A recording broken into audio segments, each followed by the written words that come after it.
Muy buenos días a todos los participantes. Les saludamos desde la Dirección de Infosalud, Dirección General de Telesalud, Referencia y Urgencias del Ministerio de Salud. Empezaremos la telecapacitación programada para el día de hoy, viernes 12 de junio, con el tema odontología mínimamente invasiva y técnica de restauración atraumática en el marco de la pandemia del COVID-19, a cargo del doctor Heraldo Pesaresi Torres, cirujano dentista de la Dirección de Salud Bucal del Ministerio de Salud. Quisiéramos recordarles a todos los participantes, cualquier duda o consulta, pueden hacerla llegar a través del chat en cualquier momento de la exposición para ser respondidas al final. Doctor Heraldo Pesaresi Torres, es un honor tenerlo con nosotros. Bienvenido. Adelante. Muchísimas gracias. Quisiera extender mi agradecimiento a la Dirección Nacional de Salud Bucal por la invitación a participar de este curso. Para mí siempre es un privilegio poder compartir este tema que me apasiona y ha sido motivo en mi trabajo de investigación durante la maestría y el doctorado. Y creo que temas como estos son de crucial importancia para países como el nuestro, con tantas necesidades en salud bucal y con un enorme potencial para utilizarse en diferentes instalaciones, ¿no? La ventaja principal de este tipo de abordajes es que se pueden realizar sin la necesidad de un equipo odontológico muy sofisticado o incluso en situaciones de campo, con una efectividad bastante alentadora si es que se realiza de manera correcta. Entonces, con esto, la presentación del día de hoy se va a concentrar en el tratamiento restaurador traumático dentro de lo que se denomina la odontología de mínima invasión, que son procedimientos conservadores para lo que hoy en día se conoce como la limpieza de la cavidad. Lo que antes se conocía como la preparación cavitaria en realidad se remonta a los tiempos de Black, porque Black nos decía que había que preparar una cavidad para que el material dental, que en ese entonces no era adhesivo, se pueda retener dentro de ella. Hoy, sin embargo, contamos con diversos materiales adhesivos, de tal forma que la limpieza de la cavidad debería ser lo más conservadora posible con la finalidad de extender la vida útil del diente que estamos tratando. Para contarles un poco de mi historia académica, yo estudié el pregrado en la Universidad Nacional Federico Villarreal, luego hice mi maestría en la San Martín de Porres y finalmente hice un doctorado en la Universidad Radboud de Holanda. Es ahí donde yo trabajé con mi asesor principal, el doctor Joe Frenken, que es el creador de la técnica del tratamiento restaurador traumático que se inició en los años 80, pero evidentemente, así como las resinas de Bonocora del 55 no son iguales a las que tenemos hoy, las técnicas alrededor del tratamiento restaurador traumático no son las mismas que se conocían al inicio de esta historia. Entonces, de esto vamos a hablar un poco más adelante. Como resultado de estos trabajos de investigación para mi doctorado, publicamos diversos artículos y nos presentamos en diversas reuniones de la IADR, compartiendo un poco la experiencia que habíamos obtenido con esta investigación en el Perú. El enfoque de esta presentación es hablar de una filosofía del manejo de la enfermedad caries dental que se ha denominado odontología de mínima intervención. La odontología de mínima intervención tiene estos 5 vectores. El primero es un diagnóstico temprano de la enfermedad, no solamente valorando lesiones, sino también evaluando el riesgo individual de cada paciente, que es algo que en odontología hemos dejado lastimosamente de lado. La valoración de riesgos nos permite pronosticar qué es lo que podría suceder con el factor de riesgo del paciente y cómo va a ir modificándose a lo largo del tiempo mediante intervenciones educativas o instrucciones de higiene, por ejemplo. El segundo componente será la remineralización de lesiones en esmalte y dentina. Vamos a hablar de algunas técnicas de remineralización. En el tercer lugar tenemos la prevención, tanto primaria como secundaria, de las lesiones de caries dental. Y si es que estos 3 componentes han fallado o hemos llegado tarde en la historia natural de la enfermedad, se contará con el componente 4 y 5, que es realizar intervenciones operatorias mínimamente invasivas, que es el motivo de esta charla, y cuando realicemos una restauración y la acompañemos en el tiempo, o veamos una restauración que otro colega realizó, tratar de repararla, pulirla y mantenerla en su lugar, en lugar de simplemente removerla por completo, por supuesto si es que cumple los criterios para hacerlo de esta manera.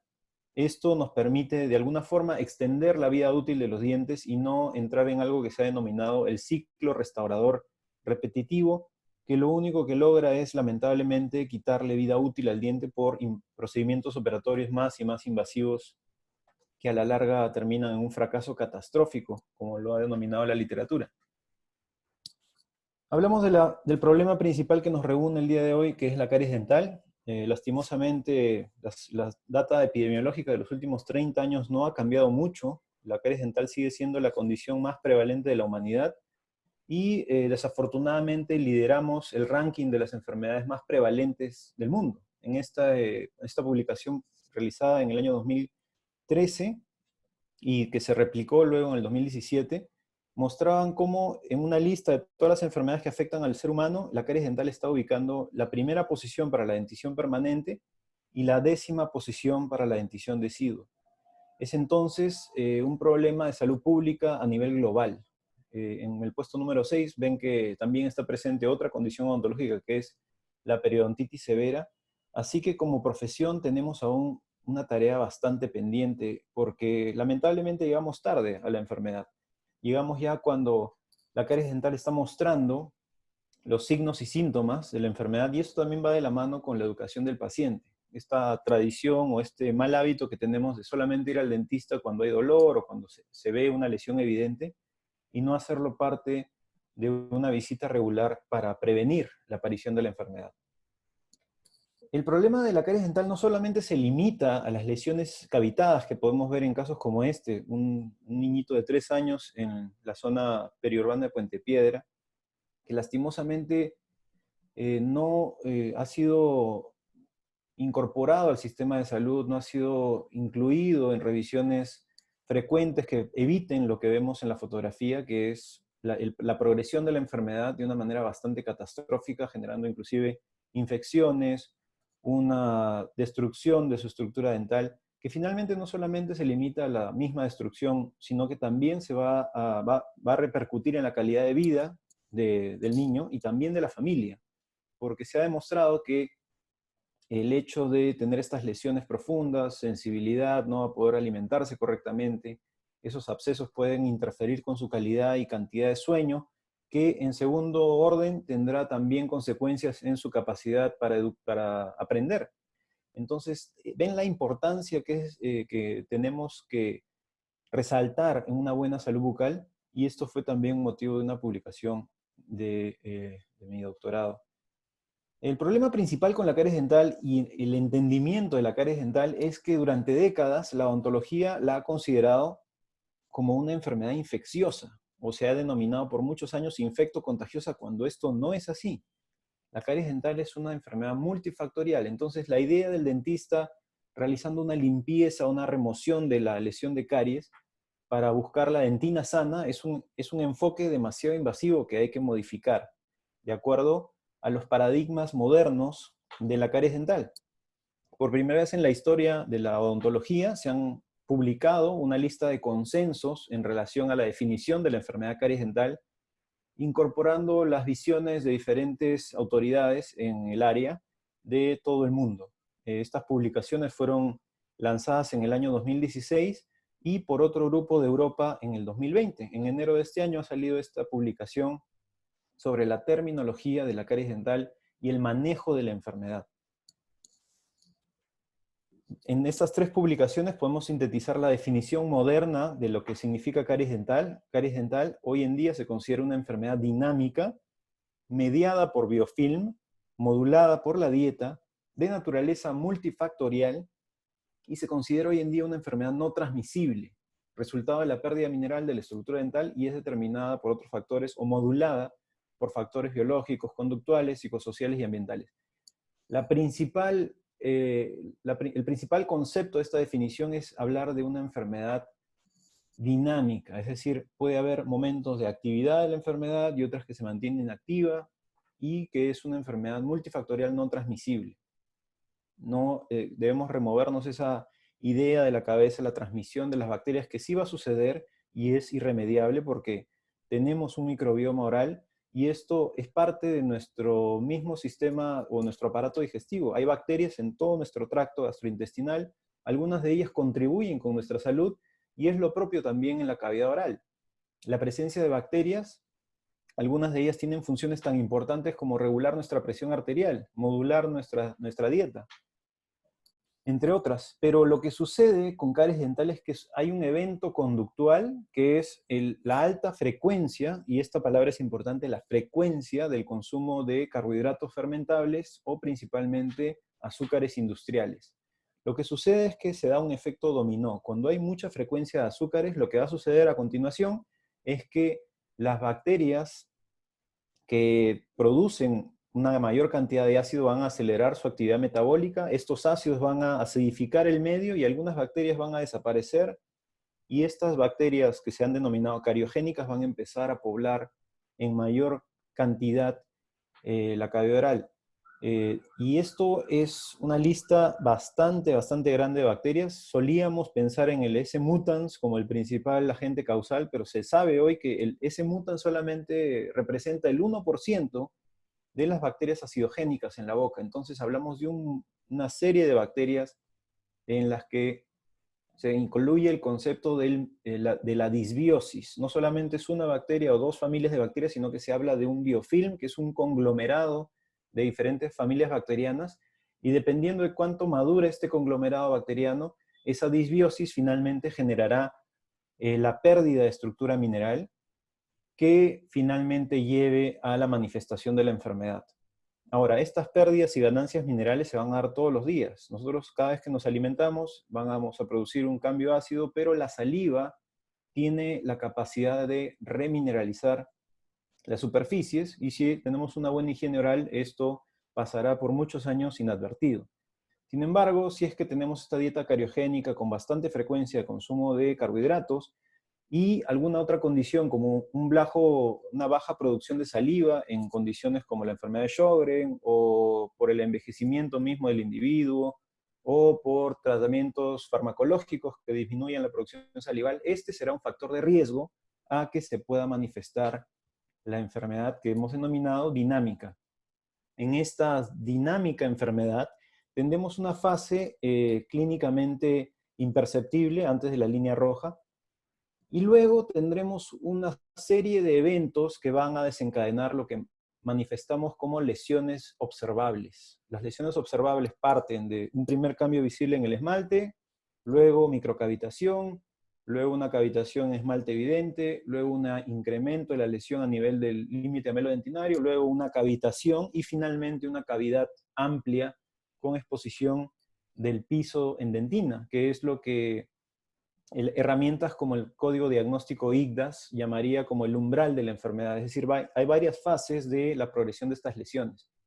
Dentro de este umbral o este espectro de la progresión de la enfermedad, hay ciertas lesiones que se pueden tratar de manera reversible, es decir, podemos revertir sin necesidad de remover estructura, pero a partir de la línea amarilla posiblemente ya haya que realizar un procedimiento operatorio que se ha denominado sintomático restaurador, y bajo el manejo moderno de la enfermedad debería ser un procedimiento mínimamente invasivo. Dentro de estos procedimientos mínimamente invasivos tenemos todas estas recomendaciones que surgieron del libro de los doctores Paris y Meyer-Leuken, que son dos investigadores sobre caries alemanes. Y tenemos dos vertientes, ¿no? Una primera, que es la no invasiva, que se orienta principalmente a restringir azúcar o modular la dieta, controlar el biofilm, hacer un control mineral devolviéndole los minerales que podría estar perdiendo esa estructura dental. Y del otro lado, cuando ya aparecen signos y síntomas, pensar en técnicas mínimamente invasivas como infiltración resinosa, selladores de fosas y fisuras, y luego una limpieza de cavidad y restauración si es que la lesión está muy avanzada. Esto, por supuesto, a veces es materia de una combinación de estrategias porque, como recordarán en la definición, la caries dental es una enfermedad multifactorial. Por ende, no podemos simplemente concentrarnos en un segmento como la restauración sin pensar en el cambio de hábitos, restricción de azúcar, incorporación de fluoruros en el día a día. Así que este es el paradigma detrás del tratamiento de la enfermedad caries dental. Como una enfermedad, no solamente tratar la lesión cavitada que vemos clínicamente. Es por esto que la odontología de mínima intervención ha dividido sus intervenciones en estas tres categorías. La primera son los abordajes no invasivos. En el centro tenemos los microinvasivos, que sí generan cierta invasividad, pero mantienen la estructura casi intacta. Y finalmente los abordajes invasivos, que deberían ser mínimamente invasivos, como la remoción selectiva del tejido cariado, el tratamiento restaurador traumático, que será materia de esta charla, y otra técnica que se ha denominado tratamiento expectante, que es remover lesión solamente superficialmente y restaurar para sellar el ingreso de microorganismos y de azúcar. Entonces, vamos a partir con este concepto de control de dieta. El control de dieta no solamente está restringido a eliminar los azúcares, sino también a promover el consumo de algunos alimentos que sean alimentos que se consideran protectores. Existen ya diferentes revisiones en la literatura. Una de ellas que les recomendaría leer es este fantástico artículo del doctor Rodrigo Yacaman, de la Universidad de Talca, que ha sintetizado toda la literatura alrededor de alimentos potencialmente cariogénicos. Entre ellos conocemos que el azúcar es cariogénico, las bebidas azucaradas. Hay un factor de coagregación o de potencialización cuando el azúcar está combinado con un carbohidrato complejo, porque estos generan un biofilm maduro más difícil de remover. Pero también existen alimentos potencialmente protectores.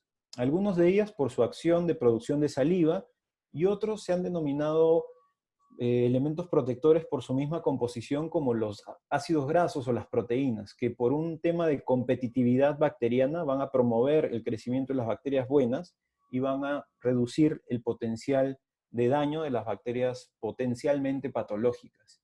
Entonces, esto es un tema bastante amplio, pero quería mencionar los estudios que se están dando alrededor de este asunto del control de la dieta. Algo que nos ha llamado poderosamente la atención es el hecho de que el azúcar de la fruta y el azúcar de los alimentos industrializados no se comporta igual en relación al metabolismo de los carbohidratos. Cuando tenemos azúcares naturales, si bien es cierto hay una caída de pH que baja por debajo de la línea que consideramos crítica, esta rápidamente es remineralizada por la saliva. Esa caída de pH luego es neutralizada por la saliva y regresa en cuestión de 40 minutos digamos, al pH fisiológico, que es materia del estudio del grupo del Dr. Curi de la Universidad de Unicamp, de Piracicaba. Pero del otro lado, cuando tenemos alimentos ricos en carbohidratos o ricos en azúcares o combinados, que es aún peor, vemos cómo la caída del pH es mucho más dramática y el regreso al pH fisiológico toma mucho más tiempo. Eso quiere decir que los momentos de desmineralización en el tiempo van a ser más prolongados y por ende más dañinos. Pero esto no solamente está limitado a esto, a la caída de pH, sino que también se ha demostrado que la presencia de estos azúcares de fácil metabolismo para las bacterias van a crear un elemento que se llama polisacáridos insaturados, que son como los bloques de construcción sobre el cual otras bacterias se van a ir adhiriendo y que van a hacer a un biofilm mucho más grueso y difícil de eliminar. Entonces, no solamente es el hecho de que el azúcar va a permitir que la bacteria genere ácido, sino también va a ayudar a su configuración tridimensional, haciéndola más difícil de eliminar de las superficies en donde se adosa.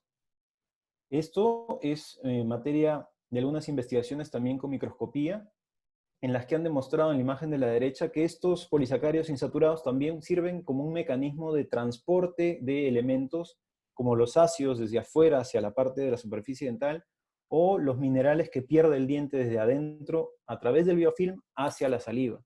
Entonces, esto es lo que lo hace potencialmente peligroso. Entonces, hablamos de una coagregación de bacterias que se forma como un árbol tridimensional, y en el centro de ellas incluso aparecen bacterias anaerobias facultativas, es decir, el hecho de formar como una película protectora alrededor llena de bacterias hace que otras bacterias facultativas empiecen a formarse haciendo un biofilm mucho más denso y con potencial cariogénico. Entonces el azúcar tiene este potencial de ensamblar o darle este bloque de construcción que se llama matriz extracelular o polisacárido insaturado para formar este árbol de bacterias o este bosque de bacterias que finalmente podrían desmineralizar la estructura dental. Algo muy importante en relación a este concepto es lo que estudiamos todos, que era la curva de Stefan, esta caída de pH y luego la recuperación, es lo que está relacionado con la frecuencia. Sabemos que cuando hay una caída de pH, la saliva se toma entre 40 minutos a 2 horas a llegar al pH fisiológico. Entonces, si nosotros tenemos una dieta ordenada en relación a, tenemos el desayuno, luego media mañana, luego almuerzo, tenemos estas caídas, digamos, promedio de pH a lo largo del día, pero cuando uno tiene un consumo muy frecuente de azúcar, lo que sucede es un perfil como el que vemos abajo. Una alta frecuencia hace que la curva de pH baje constantemente y que los momentos de desmineralización en el transcurso del día sean más prolongados y que al final esto genere un riesgo adicional de desarrollo de caries. Algunas investigaciones hablan de 5 momentos en el día como el número clave para decir, si tienes más de 5 momentos de alimentación, ya estás en riesgo. Si tienes menos de 5 momentos, estás en el desre constantemente. Así que la frecuencia es un factor que debemos tomar en consideración. Una breve entrevista con la madre, por ejemplo, si es que vamos a tratar a un niño, es cuántas veces lo alimentas al día, cuál es su frecuencia de alimentación, se va a dormir con algo en la boca. Este tipo de cosas son preguntas de riesgo muy importantes cuando hacemos anamnesis. El segundo elemento no invasivo será el control de biofilm. Sabemos pues que el cepillado dental con una pasta dental fluorada ha sido el medio de reducción de la prevalencia de caries más difundido a nivel mundial y que es un medio de autocuidado. Y esto debe ser materia de una evaluación de evidenciación de placa, porque cuando hablamos de biofilm o de placa en un paciente, generalmente esto se vuelve un tema muy subjetivo, muy difícil de entender por una persona que no está involucrada en el área. Así que es importante establecer algún medio que visibilice este tipo de factores de riesgo como una evidenciación de placa. Hay algunos detectores ahora que incluso te detectan diferencialmente cuál es la placa joven que se ha formado en las últimas 24 horas de color rosa, la madura de 48 horas de color morado y la acidogénica se pigmenta de color celeste. Así que esto es una enorme ayuda diagnóstica de un factor de riesgo denominado biofilm. Esto debe ser utilizado como una herramienta educativa, es decir, cuando evidencias esto, enseñar cómo es que se debe realizar la higiene adecuadamente para evitar que este biofilm acidogénico finalmente se traduzca a una lesión de caries. Es evidente que esta desorganización de biofilm a nivel de salud pública tiene que ir de la mano con una pasta dental fluorada. Hoy en día los consensos hablan de pastas dentales de por lo menos 1000 partes por millón de flúor, pero debemos ser muy cuidadosos con la cantidad. Recuerden que en niños menores de 4 años el hecho de escupir no se ha manifestado aún como una potencial arma de protección deglutir el fluoruro, así que hay que limitar la cantidad. En niños de 0 a 3, como un granito de arroz. En niños de 3 a 6, del tamaño de una alverjita, una lenteja. Y a partir de los 6 años se recomienda instruir con la técnica transversal, que es aplicar la pasta dental fluorada a lo ancho del cepillo para poder tener de alguna manera un control sobre la dosis que el niño podría estar ingiriendo. Además de esto, se recomienda que el cepillado sea supervisado, es decir, que un adulto sea el que realice el cepillado. En la edad preescolar, idealmente es el padre o la madre, y ya a partir de los 7 años, como lo dice la directiva sanitaria, que sea un miembro de la escuela el que se encargue de al menos supervisar que el niño se esté cepillando adecuadamente e idealmente instruirle a hacerlo de mejor manera. La gran pregunta ¿es el flúor preventivo o es el flúor reparador? Mucho se habla sobre el flúor como un elemento de protección, pero en realidad no es un elemento preventivo, sino que lo que hace es remineralizar la estructura que ha perdido su capacidad de devolverle los minerales que habían perdido durante un ataque ácido. Entonces, lo que hizo este estudio del grupo del Dr. Curi es demostrar este punto, que es cómo es que el efecto de la remineralización se va a dar con la pasta dental fluorada. ¿Es antes para prevenir la desmineralización o será mejor después para activar la remineralización? Este estudio ha demostrado que el efecto del fluoruro en la pasta dental es más potente o significativamente relevante después del ataque ácido. Eso quiere decir que cuando ustedes instruyan sobre higiene oral, el cepillado más importante es el después de los alimentos, o el más importante de todos es el que vamos a hacer antes de irnos a dormir. Esto porque hemos tenido todo el día momentos de pérdida mineral y lo que va a hacer la pasta dental fluorada es devolverle el mineral perdido traducido en iones de calcio y fosfato. Hablamos de una reducción del 57% de la pérdida mineral cuando se realiza el cepillado después del ataque ácido. Entonces, es importante que se dé este cepillado supervisado porque inclusive ha demostrado ser una estrategia terapéutica. En lesiones que se sospechaban ser lesiones en fosas y fisuras, este estudio realizado en Brasil comparaba selladores de resina, selladores de ionómero de vidrio en otro grupo de niños y en un tercer grupo algo que se denomina el cepillado supervisado, y en los tres grupos demostraron la misma efectividad para prevenir la progresión de lesiones iniciales. Esto es utilizar una pasta dental fluorada en cantidades adecuadas y adecuadamente realizar la limpieza de las superficies sospechosas con una técnica de cepillado modificada como la que ven en la imagen, que es asegurarse que no se deposite biofilm sobre las áreas de riesgo que son fosas y fisuras profundas. Otro elemento del armario de los procedimientos no invasivos es el uso de agentes remineralizantes. Recordemos cómo se da una lesión de caries. Según los diagramas de Kidd y Fegerscope en su libro del año 2017, en una zona de acúmulo de biofilm, por ejemplo, en este caso, ilustrando lo que sucede en una zona interdental con acúmulo de biofilm, hay una pérdida mineral que pasa clínicamente inadvertida. Esto inclusive si está en superficies lisas solamente se verá como una mancha blanca, pero en zonas interproximales pasará desapercibido por mucho tiempo. A pesar de que esto no es una cavidad visible, ya existe una pérdida subestructural de minerales a nivel de esmalte e inclusive antes de que llegue a cavitarse, se han demostrado en estudios histológicos que hay una respuesta pulpar antes de que se forme la cavidad. Esto porque hay una difusión de los ácidos a través de los cristales o los prismas del esmalte que llegan a la dentina y que por ende generan una respuesta protectora del complejo dentino pulpar. Ahora, cuando tenemos una lesión no cavitada en esmalte, como la que vemos en la imagen, que es el primer signo clínico de la enfermedad, aún estamos en la fase de reversibilidad, o por lo menos detener la progresión de las lesiones. Esto lo podemos hacer con tratamiento de lesiones iniciales como la aplicación de barnices fluorados.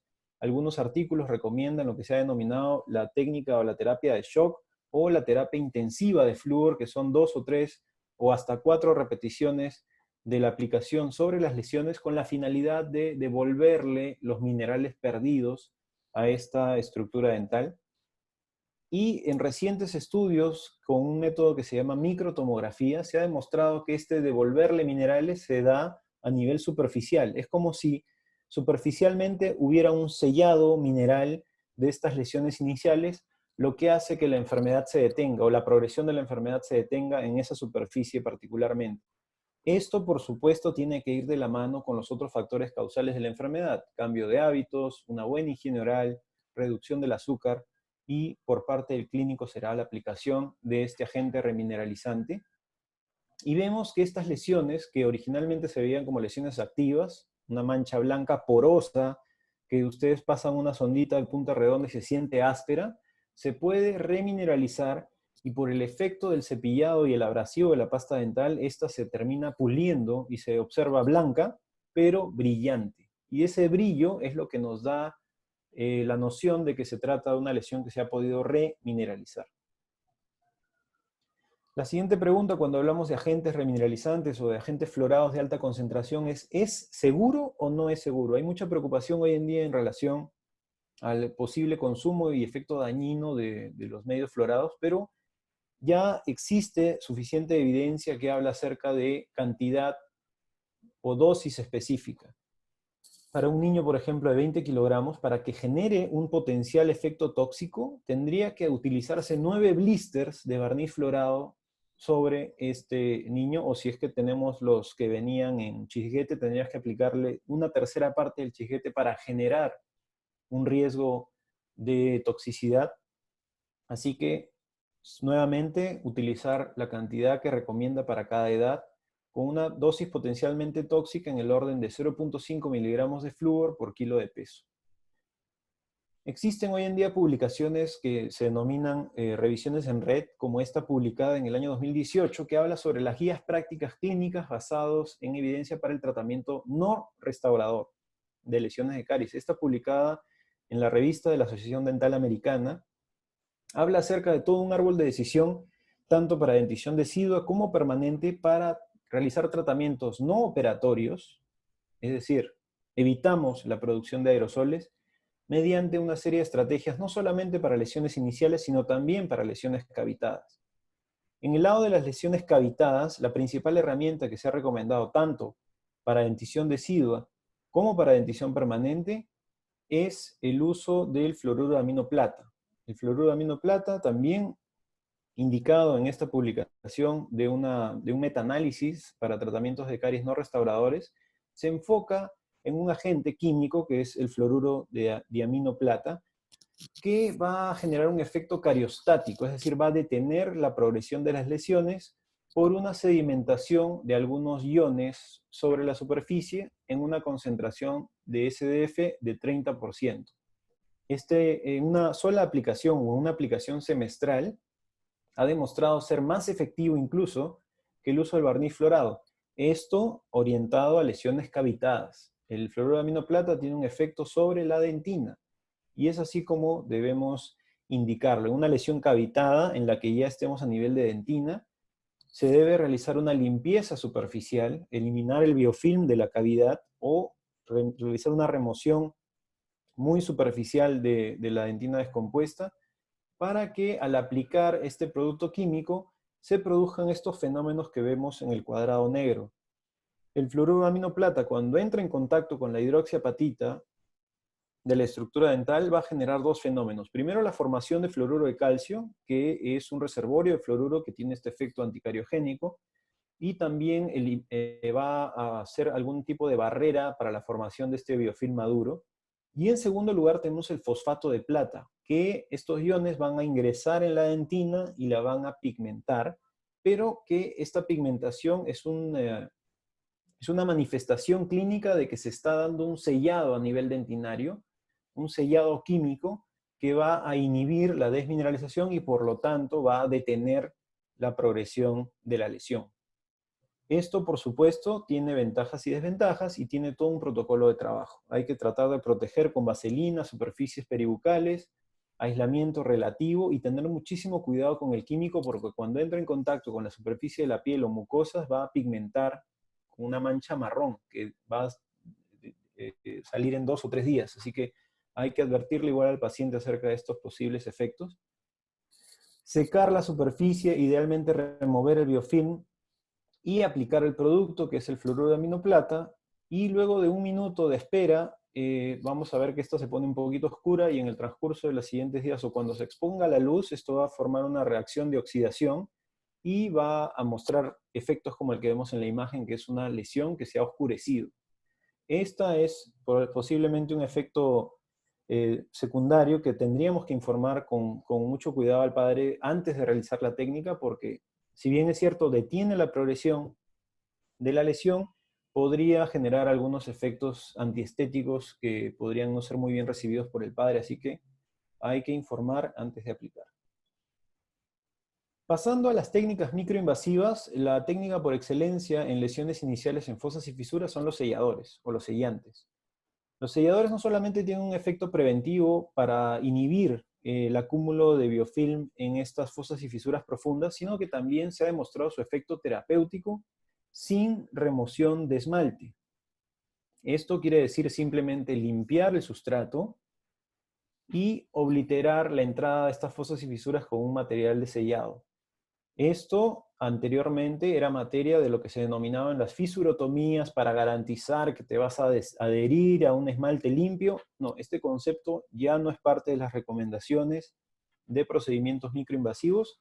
Hoy en día simplemente la colocación del sellante ha demostrado inhibir la maduración del biofilm o el ingreso de los azúcares que finalmente van a ser fuente de alimento de estos microorganismos. Así que a pesar de que podrían quedarse bacterias, a pesar de que vamos a dejar un esmalte desmineralizado en la base de ese sellante, la lesión ya no va a progresar porque las bacterias se tornan inviables y por ende no va a progresar la lesión.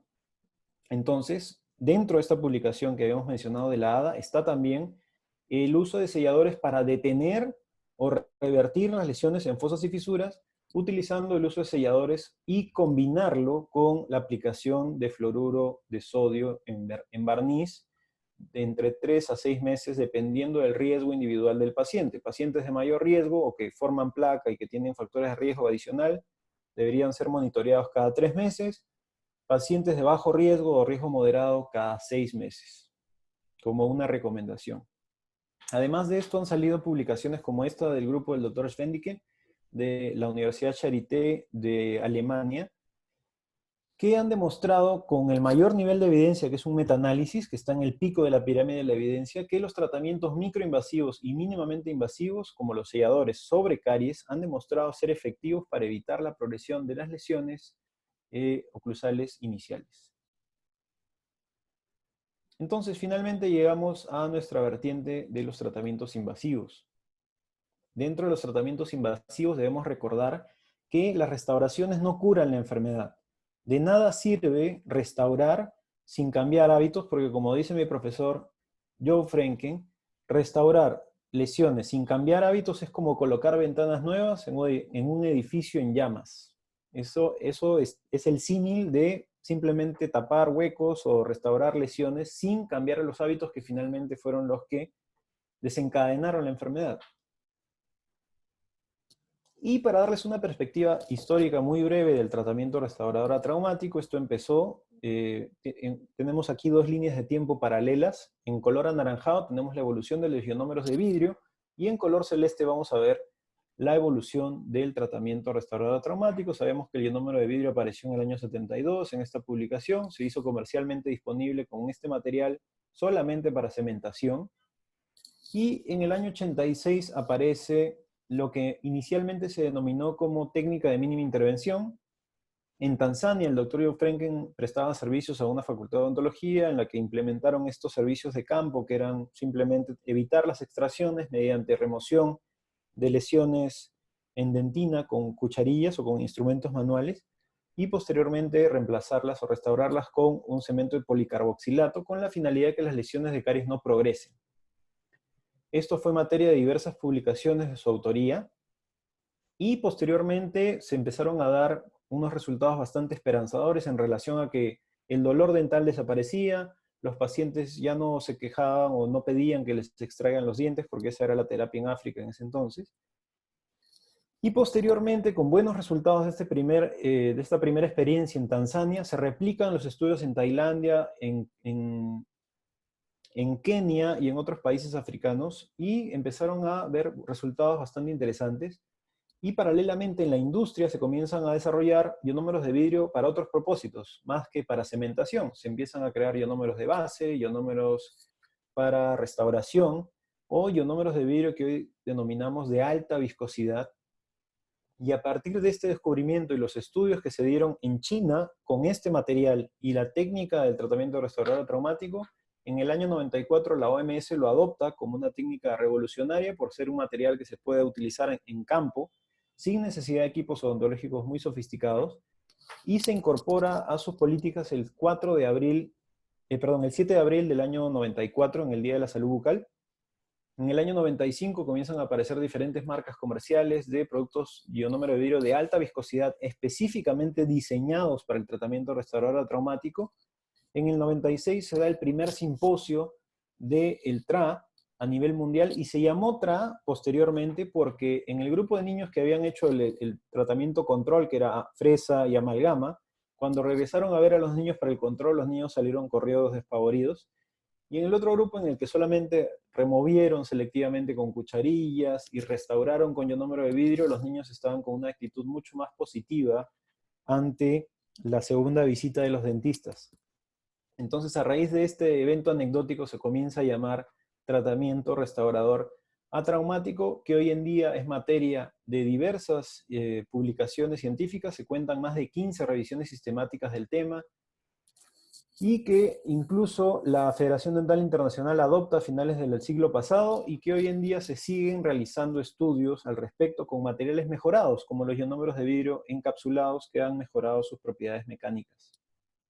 Esto, en parte, bueno, tenemos este reporte de PubMed, que es la Biblioteca Nacional del Sistema Nacional de Salud de Estados Unidos, en los que en los últimos 10 años se ha dado el mayor cuerpo de publicaciones en relación al tratamiento restaurador traumático, y esto va en línea con el hecho de que se ha dado una política a nivel mundial que se llama el protocolo de Minamata o el acuerdo de Minamata, del cual vamos a hablar al final, que busca reducir el uso de mercurio en diferentes procedimientos industriales como las restauraciones de amalgama en odontología. Estas deberían desaparecer en los próximos años y es por eso que el ionómero de vidrio ha empezado a cobrar especial protagonismo como un material que podría ser el reemplazo del amalgama en los años por venir.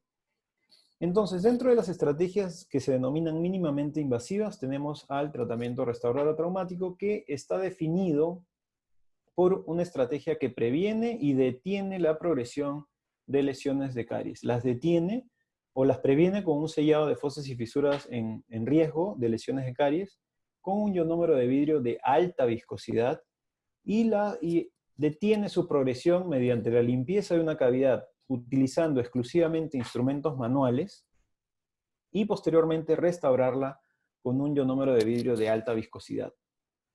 Esto se traduce como un sellador TRA o como una restauración TRA. En algunos casos, cuando hay una restauración, cuando hay una cavidad y fosas y fisuras adyacentes, estos dos conceptos se combinan para hacer un sellante restauración en una misma superficie. Entonces, la ventaja de este tipo de abordajes es que se combina el uso de instrumentos manuales con un material restaurador adhesivo. Esto trae enormes ventajas en términos de costos, en términos de implementación, porque no solamente se puede hacer en un consultorio dental o un centro de salud, sino que también se puede llevar a campo, manejándolo adecuadamente, tiene los mismos resultados en términos de sobrevida que el uso de amalgama.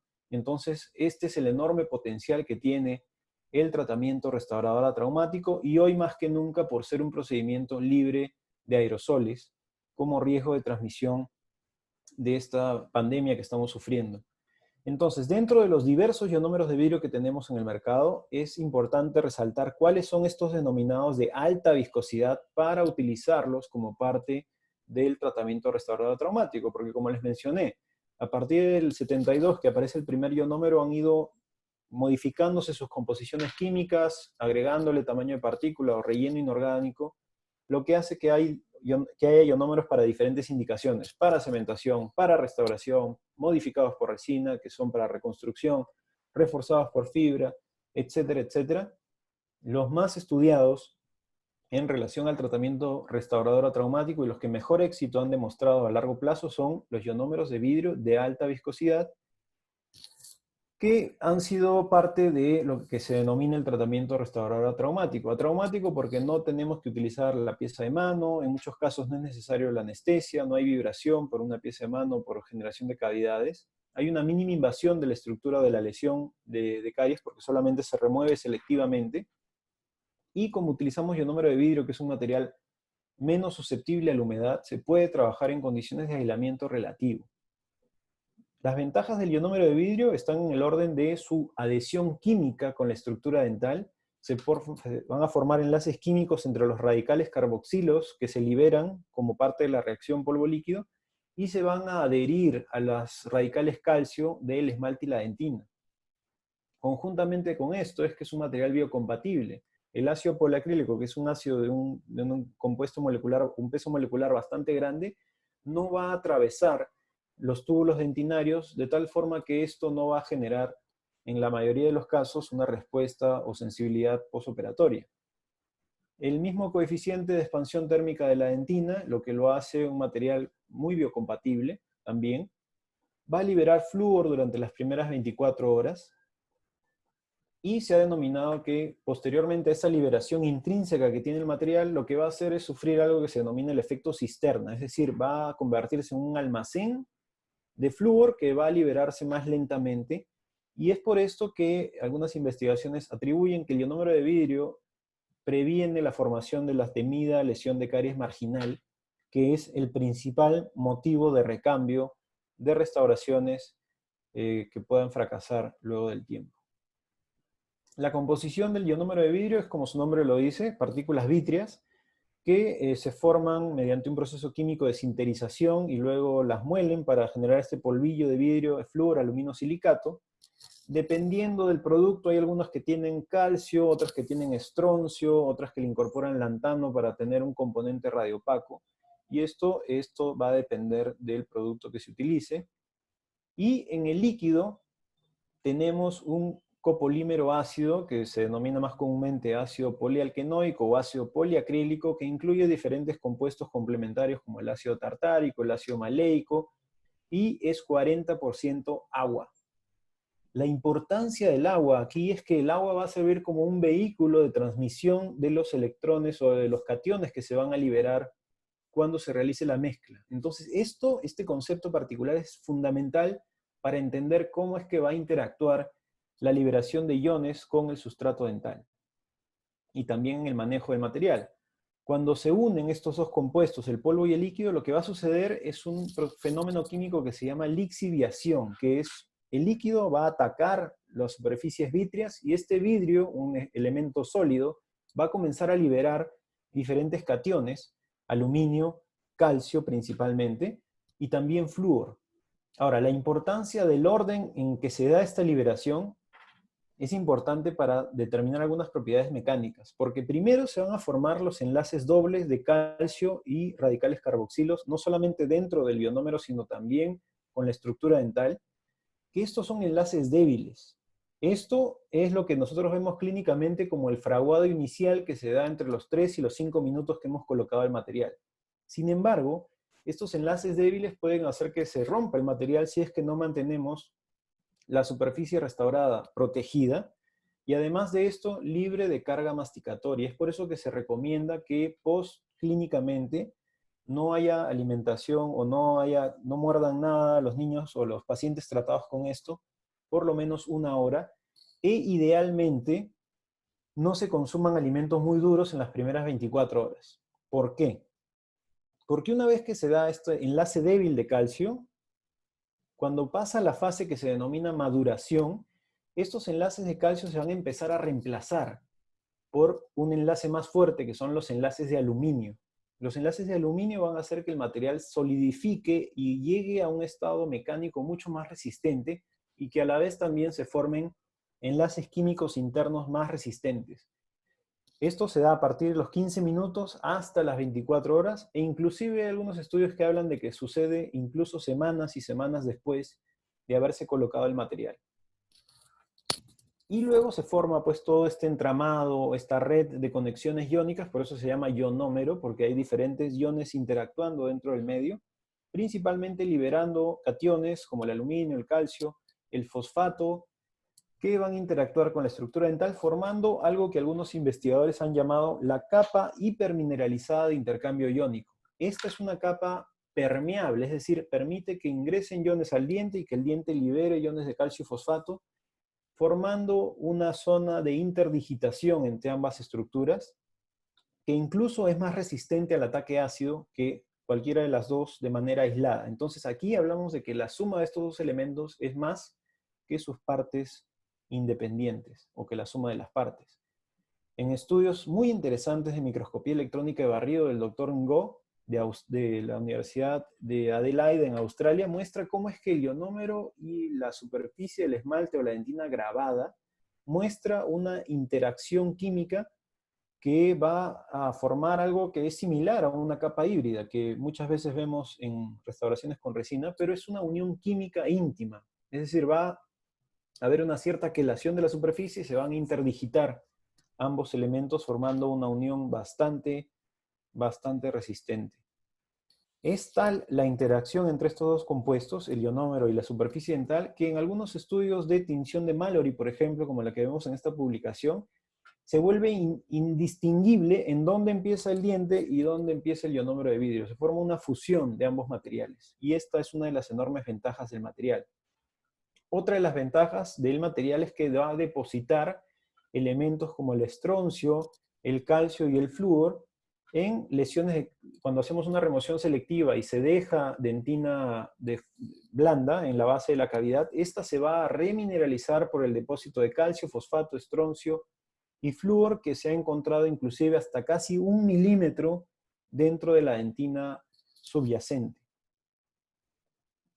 Ahora, cuando hablamos de técnicas, tenemos principalmente la técnica más sensible, que es la manipulación del material. Y es aquí donde entra el talón de Aquiles de muchas prácticas clínicas. Lamentablemente, como nos hemos acostumbrado a mezclar polvos líquidos de diferentes cementos, como el carboxilato, como el eugenato, y que muchas veces se hace al ojo, este mismo hábito se ha trasladado también al uso del ionómero de vidrio. Pero para manejar un ionómero de vidrio de alta viscosidad y que éste preserve sus propiedades mecánicas, la manipulación tiene que ser muy cuidadosa, entendiendo cómo se dan las fases también que habíamos mencionado, ¿no? Una primera fase que se llama ataque ácido, seguida de la formación de la sal hidrogel, que es el fraguado inicial, y finalmente el fraguado total del material, que se llama maduración, que se da, como les dije, entre los 15 minutos a las 24 horas y luego inclusive hasta después de un año para llegar a su máxima resistencia mecánica. Es importante agitar la botella del polvo antes de realizar la mezcla porque como tenemos elementos metálicos, se ha demostrado que estos materiales metálicos sedimentan en el fondo de la botella, así que hay que homogenizar el contenido antes de sacar el polvo. Obtener una cucharilla del polvo al ras de la cucharilla del kit. Siempre recuerden utilizar la cucharilla que le corresponde al material que están utilizando porque esta cucharilla viene calibrada con la cantidad de material que debemos utilizar para la mezcla. Luego vamos a dejar caer una gota por gravedad. Idealmente depositar 2 gotas porque la primera a veces viene con una burbujita y nos puede servir inclusive para el grabado ácido previo. Dejar una gota en la esquina y una segunda gota con la botella lo más vertical posible para que la gota caiga por gravedad. Y las proporciones son fundamentales. Se recomienda cuando se manejan este tipo de materiales una proporción 1:1, porque se ha visto que cuando uno diluye la proporción de polvo, le mete más líquido al polvo, esta va a tener una repercusión proporcional a su resistencia mecánica. Entonces, mientras más agua le pongas, menos resistente va a ser el ionómero. Entonces, es por eso que se debe respetar la proporción 1 cucharilla con 1 gota. Y la mezcla también es muy importante, el protocolo de mezcla. Iniciamos dividiendo el montículo de polvo en 2. Vamos a esparcir la gota que cayó para romper la tensión superficial del líquido. Y esta fase es importantísima. Vamos a llevar solamente la mitad del polvo hacia el líquido y vamos a dejar que este se humedezca. Este fenómeno se denomina aglutinación. Es dejar que el ionómero se humedezca para no saturar el medio. Porque si lo metemos todo de golpe no se llega a hidratar todo y se te va a secar. Entonces es importante llevarlo por partes, esperar que se hidrate esta primera mitad y luego llevar la segunda para recién allí empezar con el espatulado. Una vez que hemos realizado el espatulado, que nos debe tomar aproximadamente entre 30 y 45 segundos, la consistencia final del material debe ser la que vemos en la imagen. Es una consistencia viscosa, pero que preserve ese brillo que nos indica que el ionómero está hidratado. Recuerden, el agua es un medio fundamental para la transmisión de los iones, no solamente dentro del material, sino también con el sustrato dental a utilizar. Disculpe. Esta es un video de la mezcla del material, cómo es que se realiza el paso a paso clínico previo a la restauración de la cavidad, y esto es muy importante. Recuerden, agitar la botella de polvo, utilizar la cucharilla que corresponde al producto que vamos a utilizar, independientemente de qué ionómero sea, todo kit viene con su cucharilla del tamaño calibrado para ese material, entonces es importante utilizar el material indicado con las cucharillas indicadas, depositarlas sobre el bloc de mezcla, idealmente en papel, para que no se vea afectado por los cambios de temperatura del ambiente. Y vean cómo aquí depositan las 2 gotitas, ¿no? La primera, que posiblemente pueda tener una burbuja, porque cuando voltean el gotero, a veces se mete aire dentro y podría tener una gota de menor volumen. Y sin dejar de presionar y manteniendo la botella vertical, dejamos la segunda gota. Posteriormente recordarán el paso a paso, dividir el montículo de polvo, romper la tensión superficial, llevar el polvo por partes para aglutinarlo. Y esto, aunque parezca mentira, va a hacer una diferencia sustancial en cómo se va a ver el material una vez mezclado. Romper tensión superficial.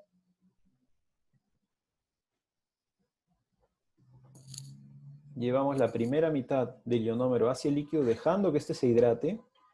Y una vez que se ha hidratado y lo veo completamente húmedo, ahí recién voy a tomar la decisión de llevar la segunda mitad.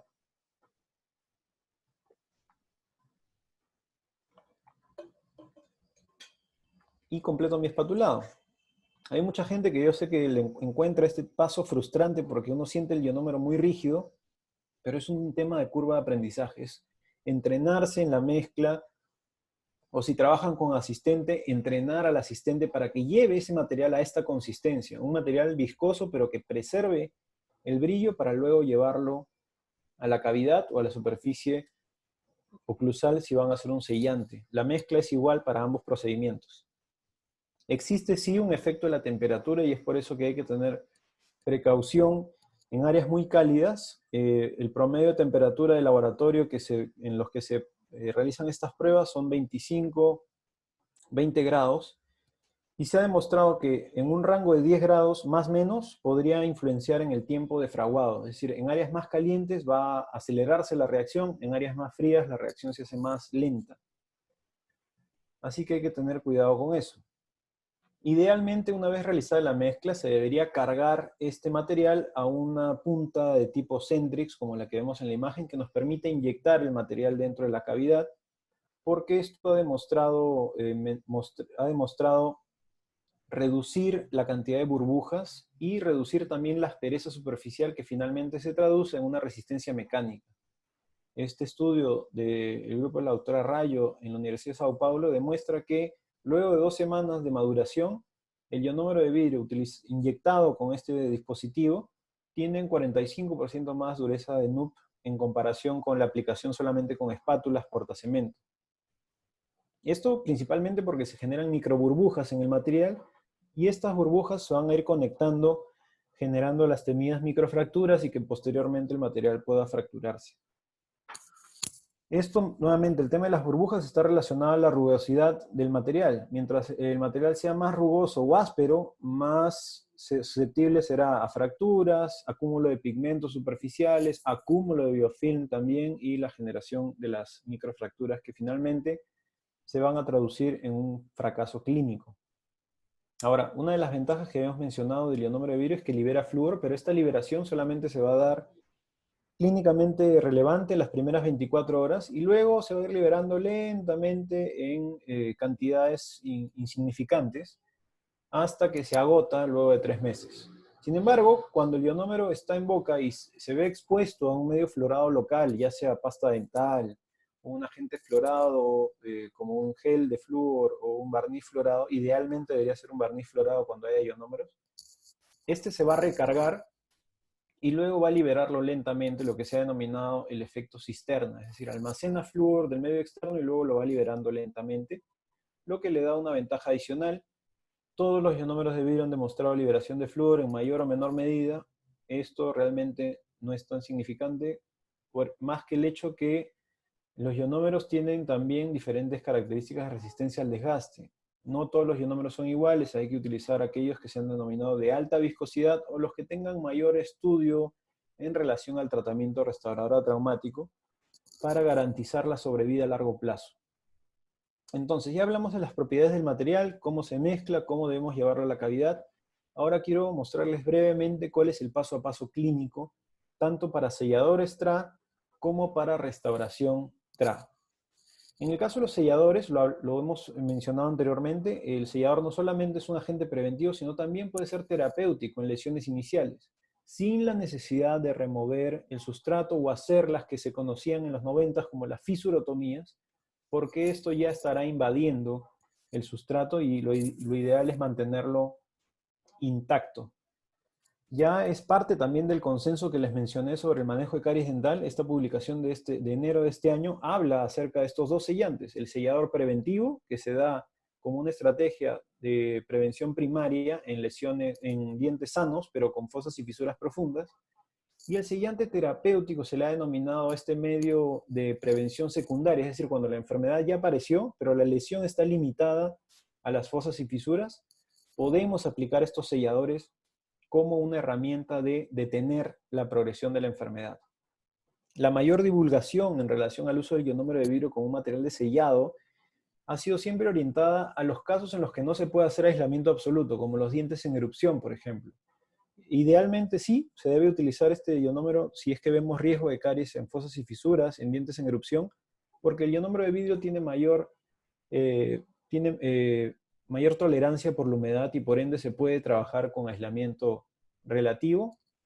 Su tasa de falla anual durante los primeros 6 años es de 7.6%, lo que es exactamente igual que las resinas compuestas. Entonces no se trata de un material mejor o peor que el otro, simplemente es trabajar correctamente la técnica y tendrán exactamente la misma sobrevida, y especialmente en casos como estos, ¿no? Si es que llega un paciente alrededor de los 6 años con ese primer molar permanente erupcionando, pero parcialmente cubierto por encía, se puede realizar esta técnica de sellado de fosas y fisuras sin tener problemas con el aislamiento, porque es un aislamiento relativo.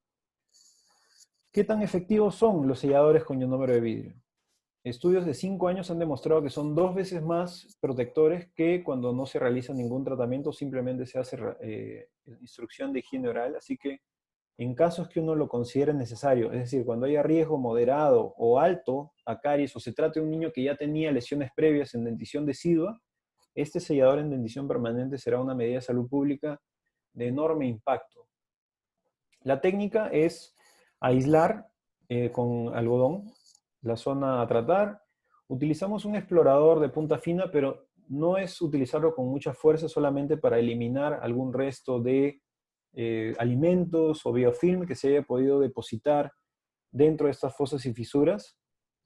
Luego de haberlo aislado, recorremos las fosas y fisuras con mucho cuidado, simplemente para remover los restos de biofilm que van saliendo, y luego lavamos la superficie con un algodón y asegurarnos de que estamos eliminando cualquier elemento que se haya depositado dentro de estas fosas y fisuras.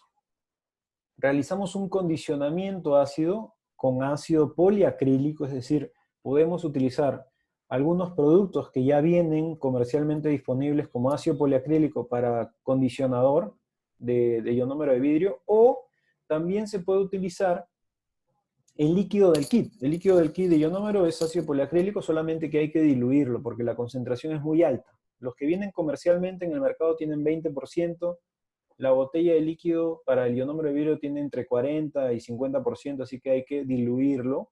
Primero humedecer el microbrush o la dorunda de algodón en agua, y luego exprimirlo para recién llevarlo, humedecerlo con el ácido poliacrílico y luego llevarlo a las fosas y fisuras.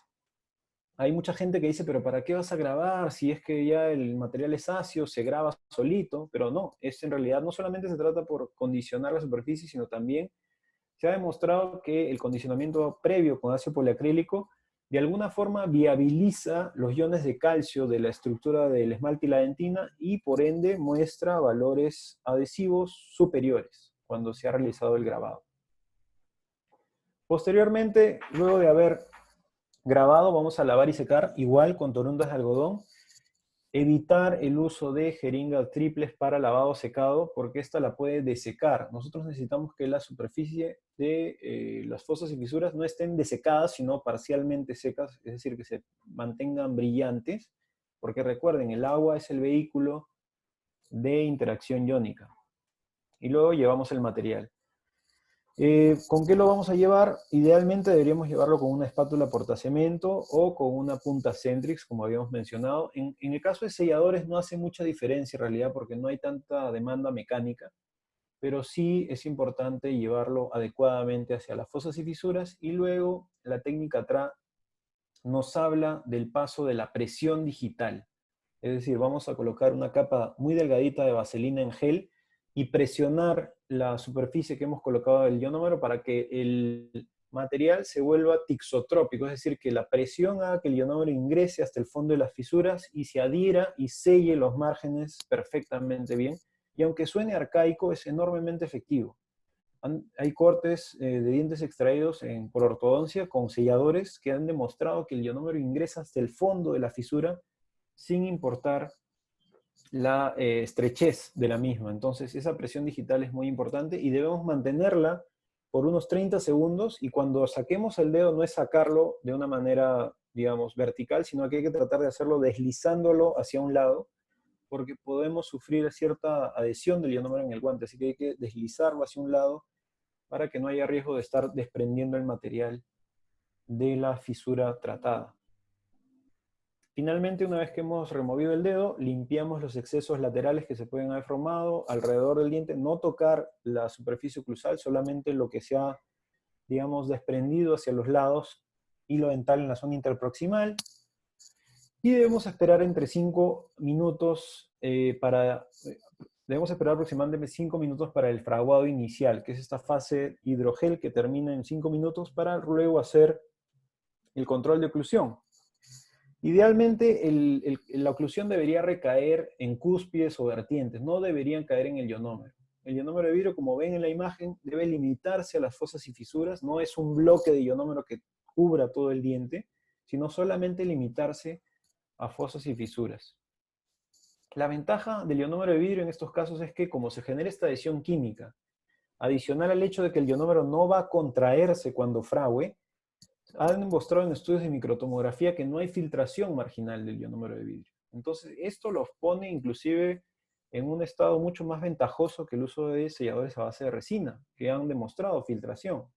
En estudios clínicos de hasta 3 años de seguimiento, el ionómero de vidrio ha demostrado mejor potencial de proteger estas fosas y fisuras iniciales, y los grados de sobrevida a largo plazo, es decir, 5 o 10 años, es del efecto protector exactamente igual a de cualquier otro material. Entonces, no se trata de una técnica de comunidades alejadas, de segundo orden, no. El tratamiento restaurador traumático en relación a los selladores es tan o más efectivo que el uso de selladores de resina.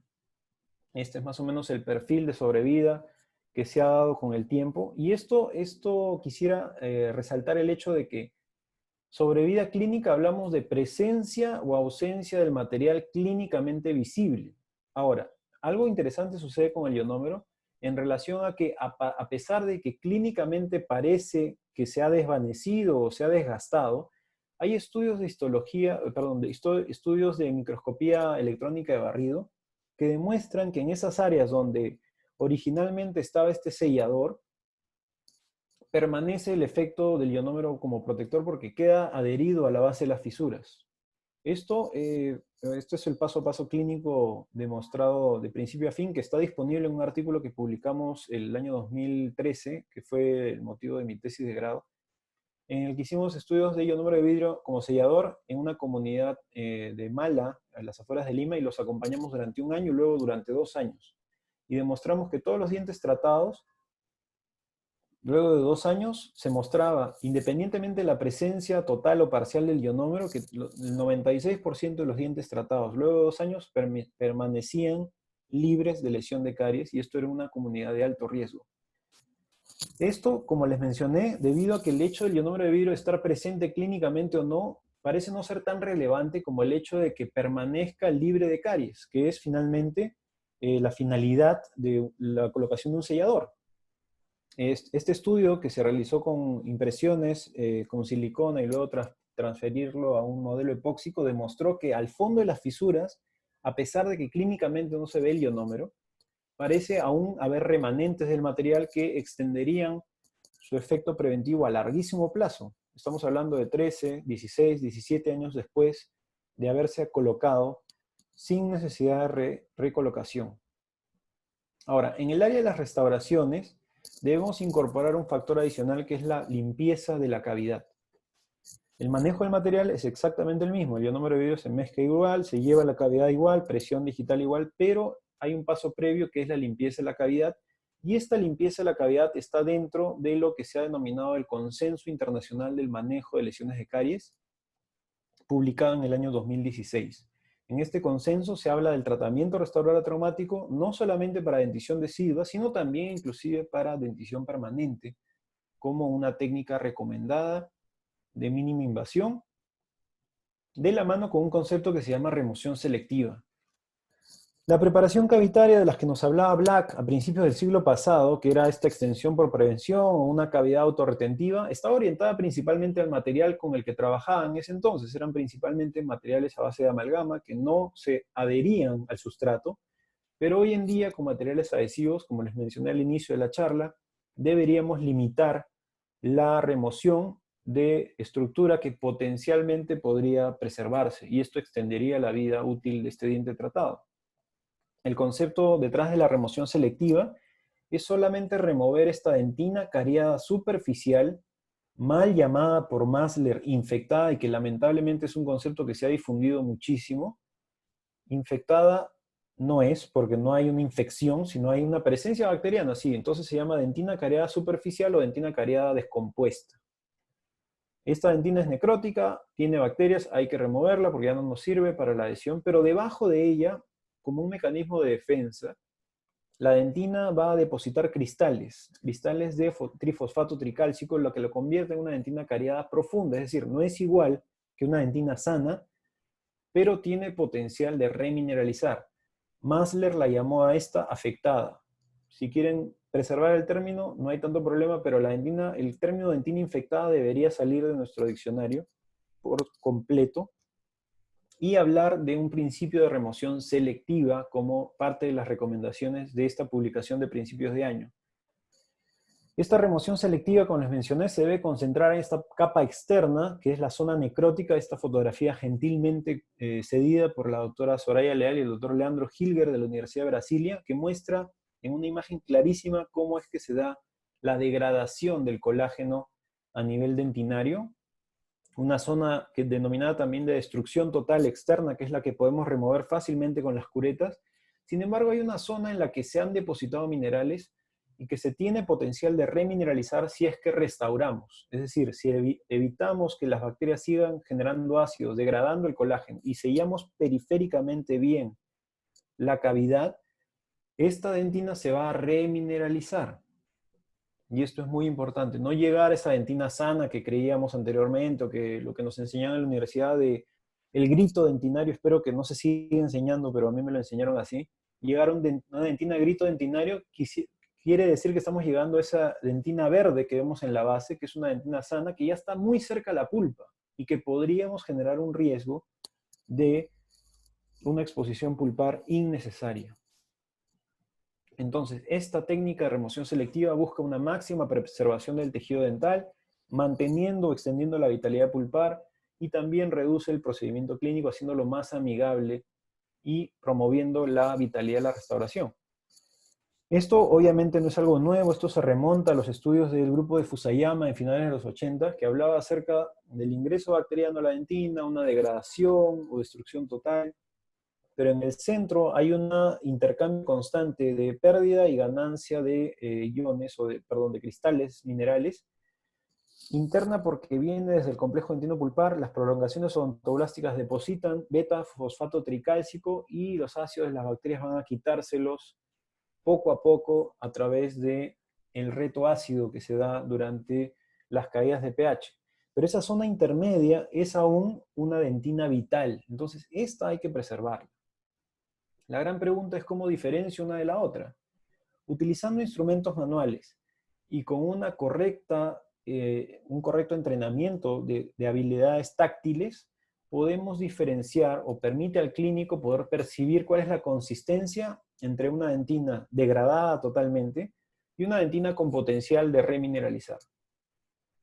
En la periferia, por ejemplo, de la cavidad, podríamos optar por llegar a una dentina dura, solamente hacer un anillo periférico de dentina dura, especialmente en el margen amelodentinario, para que la cavidad que preparemos o que limpiemos sea de alguna manera autorretentiva, solamente eliminando esmalte que sea muy delgado, que esté quebradizo, pero manteniendo esta forma autorretentiva de la cavidad, de tal forma que el material se retenga y además de esto sea un abordaje mínimamente invasivo. Entonces, de acuerdo a estas recomendaciones publicadas a principio de año, esta técnica de remoción total o de la llegada del grito dentinario ya no debería promoverse. Hoy en día el manejo de caries dental apunta a una remoción selectiva de dentina o de lesiones de caries en dentina. Si es una lesión superficial, llegando en la pared pulpar a dentina firme, y si es una dentina profunda, una lesión profunda, solamente llegar hasta dentina blanda. Es decir, vamos a concentrarnos en la periferia de la cavidad o en la limpieza cavitaria periférica, llegando a dentina dura si se trata de lesión superficial y llegando a dentina firme si se tratan lesiones profundas. Esto es parte de esta publicación de recomendaciones de manejo de caries y también ha sido motivo de una publicación de un árbol de decisiones que se dio en una universidad en Brasil por las publicaciones del doctor Eduardo Bresciani, que hablan sobre cuáles son los principios de remoción selectiva. Entonces, si tenemos una lesión como la de la imagen en tercio externo de dentina, el uso de la cureta puede ser llegando a dentina firme en toda la cavidad, sin problema. Podemos remover todo. Sin embargo, cuando esta lesión ya empieza a profundizar, estamos en dentina intermedia, ahí vamos a apuntar a hacer una remoción selectiva, periférica, y en la base de la cavidad solamente llegar a dentina firme. La dentina firme dentro de este artículo se le denomina a esa dentina que tiene cierta resistencia al corte con la cureta o que comienza a salir como en láminas. Si ustedes ya tienen cierta dificultad para removerla con una cureta bien afilada, eso quiere decir que ya han llegado a la dentina con potencial de remineralización. Algunos la llaman con consistencia de cuero. Y finalmente, cuando tenemos una cavidad muy profunda, y esto va de la mano también con un diagnóstico clínico, es decir, que no haya dolor espontáneo o ese dolor en las noches que nos habla de una pulpitis irreversible, podemos extender la vitalidad pulpar mediante una remoción selectiva solamente en las paredes periféricas, es decir, llegando a dentina firme en las paredes circundantes, y podemos remover solamente la dentina blanda de la base de la cavidad. Esto con la finalidad de extender la vitalidad pulpar y ha sido también motivo de revisiones sistemáticas, pero como les mencioné anteriormente, es cuestión de entrenar bien al operador. Entonces, el procedimiento del paso a paso clínico inicia de la misma forma, aislamiento relativo. Si la cavidad es muy pequeña, el kit de ART que hoy en día se comercializa en diferentes países viene con un instrumento que se llama opener, que es el abridor de cavidades, solamente si es que la luz de la cavidad es muy pequeñita y no permite limpiar bien a nivel de dentina. Entonces lo que hace este instrumento es, a través de un giro de un cuarto de vuelta para cada lado, es permitirnos un ingreso o el acceso a la cavidad que por lo menos tenga 1 milímetro de luz para poder ingresar con las curetas. Vemos como una lesión con una sombra subyacente, solamente se dan estas lesiones con una sombra oscura detrás, sí debemos abrir para limpiar, como en este caso, por ejemplo, un esmalte blanco que habla de una lesión activa, con una sombra oscura detrás que nos dice que hay una lesión cavitada a nivel de dentina. Entonces se realiza la apertura de la cavidad con este instrumento y luego podemos entrar con los otros instrumentos manuales, el hachet para cortar esmalte muy debilitado, o las curetas para empezar nuestra remoción selectiva, dependiendo de la profundidad de la cavidad. En este caso, por ejemplo, iniciamos con la periferia y como es una dentina, una cavidad muy profunda y sospechamos de comunicación pulpar, la dentina de la pared pulpar la dejamos.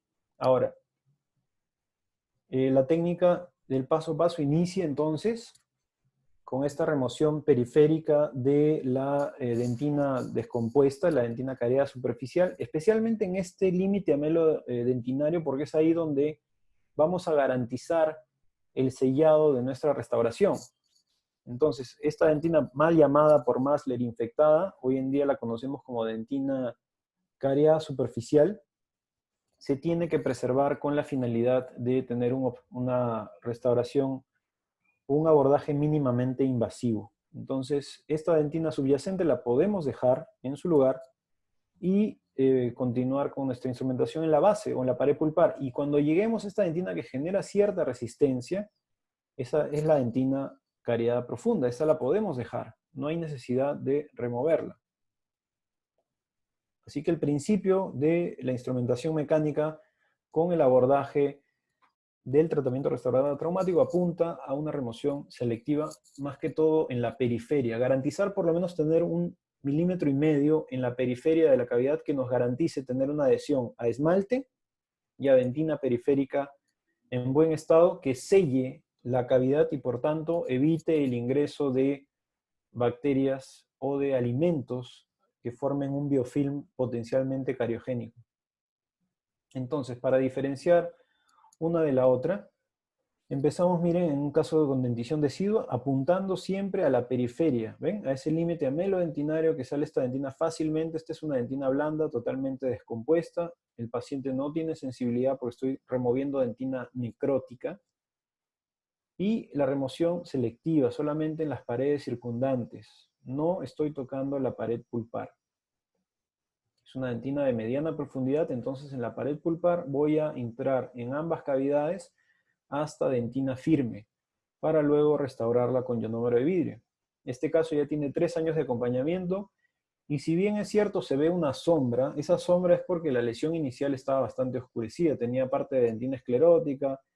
Este no es un indicador de fracaso, hay que hacer un acompañamiento clínico, radiográfico, y si la restauración se mantiene bien sellada, quédense tranquilos. Una vez que hemos realizado la instrumentación, vamos a pasar al lavado y secado con agua. Es importante recordar que las torunditas de algodón que ustedes utilicen deberían ser del mismo tamaño de la cavidad o tener diferentes tamaños de torundas para que en un solo tiempo se ingrese con la torunda de algodón y se humedezca toda la cavidad en un solo paso. Igual que el secado, torundas de algodón de diferentes tamaños para que en un solo paso puedan secar los excesos de agua. Y luego la aplicación del ionómero, en estos casos de lesiones cavitadas, idealmente sí con una punta de este tipo de inyección, porque la inyección del ionómero va a permitirnos que se mantenga húmedo, lo llevamos rápidamente a la cavidad y preservar la humedad y adosarla a la base de la cavidad nos va a permitir formar esos enlaces de los que les hablé, que era el enlace químico inicial entre el calcio y el carboxilato, que posteriormente se van a ver reforzados por los enlaces internos de aluminio y la liberación de flúor. Ahora, si no tienen una punta de este tipo, tipo Centrex, idealmente el llevado a la cavidad con un instrumento como este portacemento debería seguir este protocolo, ¿no? Llevar el material por varios incrementos, primero una cúspide, deslizar la espátula para asegurarnos de que se esté entrando en contacto con las paredes, sobre todo en las paredes periféricas, que son donde mejor adhesión tendremos. Colocar, deslizar, colocar la otra cúspide, deslizar, colocar en la otra, deslizar, y luego presión digital para asegurarnos de que haya un sellado periférico y que el material esté entrando hasta la base de la cavidad. Igual, como les había mencionado, la mezcla del material no va a variar. Es exactamente el mismo paso a paso y luego llevarlo a la cavidad, idealmente empujándolo y deslizándolo hacia un lado, luego hacia el otro, y finalmente la presión digital y el dedo lo debemos deslizar hacia un lado para asegurarnos no solamente de restaurar la cavidad, sino también aprovechar este mismo tiempo clínico para sellar fosas y fisuras adyacentes. Entonces realizamos la presión digital y luego la remoción de excesos con instrumentos manuales, hilo dental en el punto de contacto, esperamos 5 minutos para el control de oclusión, y luego, si es que hay que remover puntos de contacto prematuro, podemos usar los instrumentos removiéndolos siempre desde el ionómero hacia el diente, para no comprometer la adhesión de las paredes periféricas. Entonces, una vez que ya tenemos una oclusión estable, digamos que no sea incómoda para el paciente, tenemos que volverla a proteger con vaselina para asegurarnos de que el ionómero no esté inundado de saliva durante estos minutos y horas iniciales, porque como recordarán, este material aún no ha llegado a su máxima resistencia. Tenemos que esperar que este ionómero madure para que llegue a su máximo potencial de resistencia mecánica. Otro caso de un paso a paso en el que ya entramos directamente con las curetas porque la cavidad era de suficiente tamaño como para hacerlo. Y quiero que le presten especial atención a cómo se veía la cavidad inicial, ese margen blanquecino de un esmalte que es esmalte degradado por los ácidos de las bacterias. Hay que removerlo. y cómo se ve la cavidad preparada solamente con instrumentos manuales. Una pared periférica muy limpia, que es donde nos vamos a adherir, y el protocolo de inserción del material con el dorso de mi cureta. Una restauración con ionómero de vidrio siguiendo el protocolo del TRA. Nuevamente, la protección superficial ha sido también materia de diferentes estudios. Lo más utilizado en la literatura ha sido siempre la vaselina. Sin embargo, este estudio en Brasil habla que el barniz de uñas también tiene un efecto significativo, solamente que no sería muy cómodo para los pacientes. Así que la vaselina en gel sigue siendo el material más utilizado como protector superficial. Ahora, el protector superficial solo no es suficiente. Hay que recomendarle al paciente que no coma nada en 1 hora e idealmente tenga una dieta blanda en las siguientes 24 horas, dándole tiempo al material para que llegue a su máxima resistencia mecánica. Porque, como recordarán, el material no llega a su máxima resistencia sino hasta varias semanas después, y esto independientemente del material que utilicen. Diferentes casas comerciales en este estudio mostraron cómo es que la rigidez luego de 1 hora era muy baja y que esta iba incrementando, principalmente durante las primeras 24 horas y luego en el paso de las semanas. Ahora, la pregunta que todos tendrán seguramente es, pero doctor, ¿cómo vamos a dejar bacterias en el fondo de la cavidad? Eso se va a volver a cariar, va a seguir avanzando la enfermedad. Pero recuerden, la caries dental es una enfermedad biofilm, azúcar dependiente. Si es que tenemos un sellado periférico de la cavidad, a pesar de que queden bacterias en la base, si no hay ingreso de azúcares porque está bien sellada mi cavidad, no va a haber riesgo de que esa lesión progrese. Y esto fue materia de un estudio también al respecto por el grupo de la doctora Marisa Maltz, en el que dividieron un estudio clínico en 2 grupos. En el primer grupo estudiaron remoción total, es decir, llegaron hasta esta dentina dura, restauraron, y en otro grupo hicieron remoción selectiva, solamente las paredes, dejaron dentina blanda en la base y restauraron. Luego de 3 meses, volvieron a abrir las cavidades para tomar una muestra microbiológica de la dentina, y lo que descubrieron fue que, a pesar de que los conteos bacterianos eran más altos al inicio con el grupo de la remoción selectiva, una vez que la restauración se había sellado y había permanecido sellada por un tiempo de 3 meses, el conteo bacteriano en los 2 grupos era el mismo. No había diferencias significativas entre la remoción total y la remoción selectiva, porque inclusive si ustedes preparan con una fresa hasta llegar a dentina sana, van a haber bacterias en la base. No estamos esterilizando el diente cuando ustedes realizan una preparación cavitaria.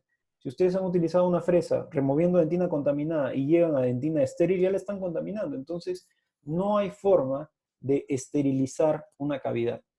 Así que tratemos de preservar lo máximo posible. Ahora, por muchos años se han utilizado bases cavitarias como material y se han demostrado en diferentes estudios ultraestructurales que sin importar el material que coloques en la base, la dentina se repara igual. Así coloques hidróxido de calcio, así coloques ionómero de vidrio, así coloques cera, un material inerte, la remineralización de esta base no depende del material de recubrimiento o de recubrimiento pulpar indirecto, sino del sellado que mantenga esa dentina inalterada para que se repare sola. Y se sigue remineralizando en sí misma, y es por eso que se dice hoy en día que el mejor material de recubrimiento pulpar es la dentina. Así sea dentina blanda, está generando una barrera entre el potencial ingreso de bacterias y la degradación del sustrato por una restauración bien sellada. Entonces aquí tenemos el ejemplo de cuando combinamos ambas técnicas, ¿no? Un sellado, es decir, limpiar las fosas y fisuras adyacentes a una cavidad, remoción selectiva de la cavidad, y cuando llevamos el ionómero de vidrio lo llevamos en un solo tiempo, y la presión digital nos ayuda a que esta cavidad se selle, se hace una restauración y un sellante a la vez. La ventaja del tratamiento restaurador traumático es que es independiente de la edad. Se puede hacer en bebés, se puede hacer en niños, en adultos mayores, inclusive en cavidades en raíces. Se han realizado estudios con la técnica TRA con muy buenos resultados luego 2, 3 años. Y especialmente si es que tratan niños, una de las ventajas de utilizar ionómero de vidrio es que en este estudio de revisión de literatura o de revisión sistemática, se ha demostrado que la sobrevida del ionómero de vidrio es superior al de la resina, porque en muchos casos se trabaja resina con aislamiento relativo, o el aislamiento no funciona bien y se llena de saliva la cavidad. Entonces, si tú vas a comprometer una resina trabajándola bajo condiciones no ideales, mejor opta por un ionómero de vidrio bien manejado que te va a dar mejores resultados a largo plazo. Y esto se ha demostrado en inúmeros estudios. Lo que sí va a tener un impacto a largo plazo es la calidad del material. Si bien es cierto, existen diferentes opciones a diferentes precios, es importante que aquellos que están inmersos en el área de gestión de salud tomen en cuenta el hecho de que si utilizan un buen material en un periodo inicial, este material les va a durar muchísimo más tiempo que un material de mediana calidad más barato, que a la larga va a demandar más costo después porque hay que reintervenir o reparar algo que se rompe de manera muy temprana.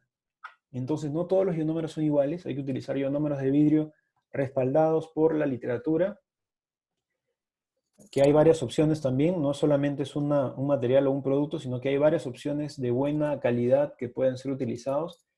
Y se ha demostrado tanto en dentición primaria como en dentición permanente que la sobrevida de restauraciones, especialmente en clase 1, son de la misma efectividad que las restauraciones de amalgama, que eran considerados el gold standard. Ya cuando son varias superficies, ahí sí se compromete un poco el material porque no soporta mucho las cargas masticatorias o la fuerza diametral que se denomina en los estudios.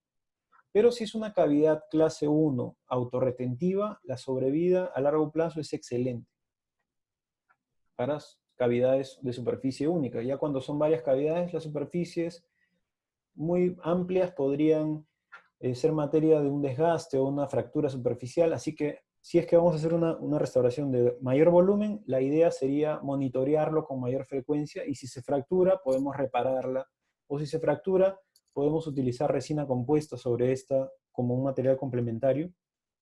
Pero hoy en día, a diferencia de la mezcla manual, han aparecido materiales de mezcla encapsulada. La ventaja principal es que la proporción polvo líquido que viene dentro de la cápsula ya está predosificada, por lo tanto es una combinación ideal y que reduce también el tiempo clínico, porque la mezcla solamente se da en 10 segundos en la máquina e inmediatamente lo puedes inyectar en la cavidad. Los encapsulados han demostrado reducir la variabilidad, es decir, por muy experto que sea el operador, si lo mezcla manualmente, todas sus mezclas van a salir diferentes. Hay una ideal proporción polvo líquido, a veces nos equivocamos en la dosificación, la punta que tiene para aplicarlo te lo hace más fácil y es un sistema que te permite utilizar estas cápsulas, pero igual hay que seguir el paso a paso. La cápsula hay que sacudirla porque igual tiene metal, igual va a haber sedimento, el material hay que homogenizar el polvo. Rompemos la membrana con una aplicación, hay una membrana en el centro de la cápsula que divide el polvo del líquido, así que se debe romper esa membrana para luego llevarla al mezclador de cápsulas, que tiene que ser un mezclador de cápsulas de agentes cementantes, no es un amalgamador porque el movimiento del aparato es distinto. Y posteriormente se lleva a la cavidad, inyectándolo, en este caso, por ejemplo, en una cavidad de mediano volumen, utilizamos una cinta matriz para darle la anatomía, esperamos que haya un fraguado inicial, control de oclusión, eliminación de excesos, y en estos sistemas encapsulados viene complementado por un protector superficial fotopolimerizable, es como una resina líquida que permite proteger al ionómero de esta posible inhibición por la saliva. Entonces, pueden ver que el material es bastante biomimético, es bastante estético y tiene propiedades mecánicas superiores también. Por esta misma proporción ideal y por el hecho de inyectarlo en fase de gel, que permite una mejor interacción con el sustrato, ha demostrado tener una sobrevida mayor siempre y cuando se utilice con el protector superficial. No solamente se trata de utilizar el ionómero, sino hay que utilizar todo el paso a paso que recomienda el fabricante, porque en estos casos se pueden generar microfracturas y es importante recubrirlos para permitirles madurar.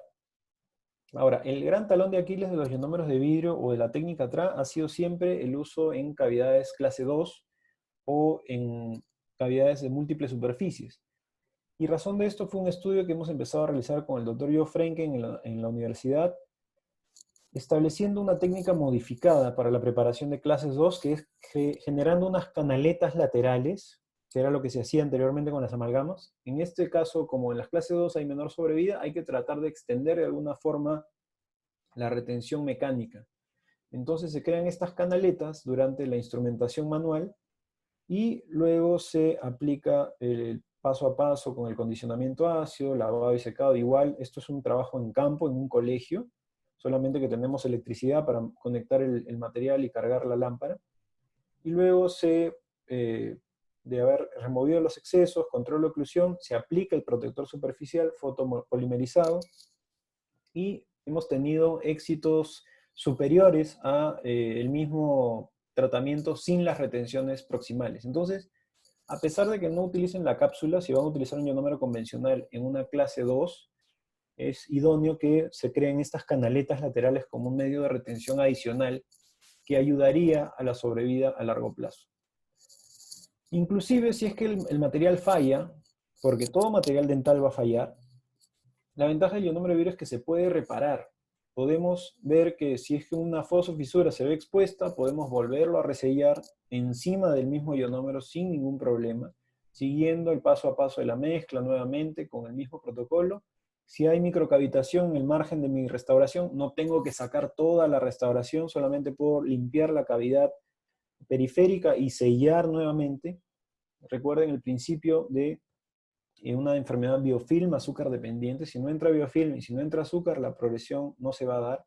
Inclusive existen estudios con reparación utilizando resina compuesta, extendiéndole el tiempo de vida hasta en 5 años más.